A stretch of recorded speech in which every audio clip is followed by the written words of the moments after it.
Allez, salut les gens, c'est l'Outball. Petite balade digestive avec le chien. Alors aujourd'hui, nous sommes le 6 février. Il y a beaucoup de vent, il y a même énormément de vent. Donc j'espère que le son est bon. Cette fois, je suis équipé avec mon stabilisateur et mes oreillettes pour faire la route ensemble. Alors ça va pas être très long, c'est la petite astuce du jour numéro 140. Allez le chien. Et qu'est-ce qu'elle va te raconter, la petite astuce du jour numéro 140? Elle va te parler du syndrome de l'imposteur. Alors dans les bois, il y a beaucoup de vent. Je vais un peu changer le stabilisateur de place. Ça c'est nouveau, hein. J'ai acheté un stabilisateur qui me permet de tourner un peu la caméra, comme tu vois. C'est plus facile. Le syndrome de l'imposteur, c'est quoi? Alors je vais résumer. Si je fais ça, c'est parce que j'ai entendu quelqu'un en parler. Je trouvais ça un petit peu compliqué. Alors je me suis dit, je vais faire une vidéo un peu simplifiée. Le syndrome de l'imposteur, en fait, c'est quand tu as le sentiment au fond de toi de ne pas être légitime, de ne pas mériter la place que tu occupes et d'avoir finalement peut-être l'apparence d'un imposteur. Ça arrive très souvent quand on est dans un métier de soins, d'aide.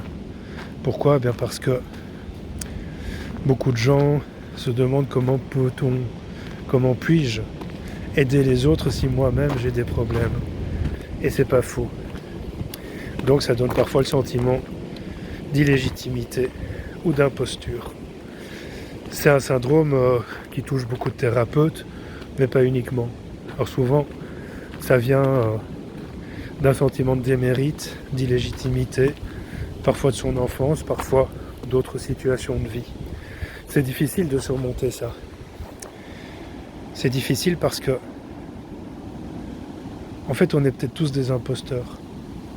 On est peut-être tous des imposteurs jusqu'au moment où l'expérience et les retours des gens nous prouvent qu'on ne l'est pas.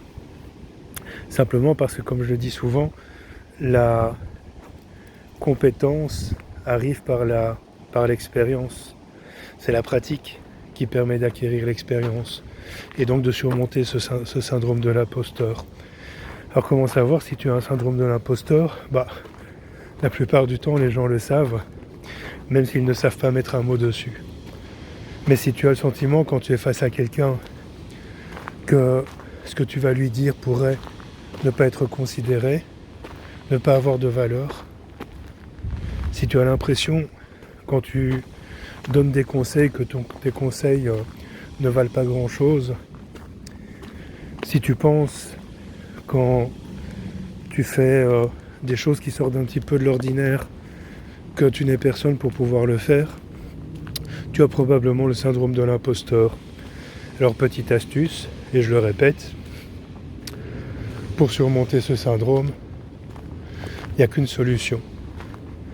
En fait, il y en a deux, mais elles sont reliées. La première consiste à acquérir autant de compétences que possible, et la deuxième consiste à attendre les retours et atteindre l'expérience nécessaire pour avoir finalement les compétences utiles qui vont te permettre de surmonter ce symptôme.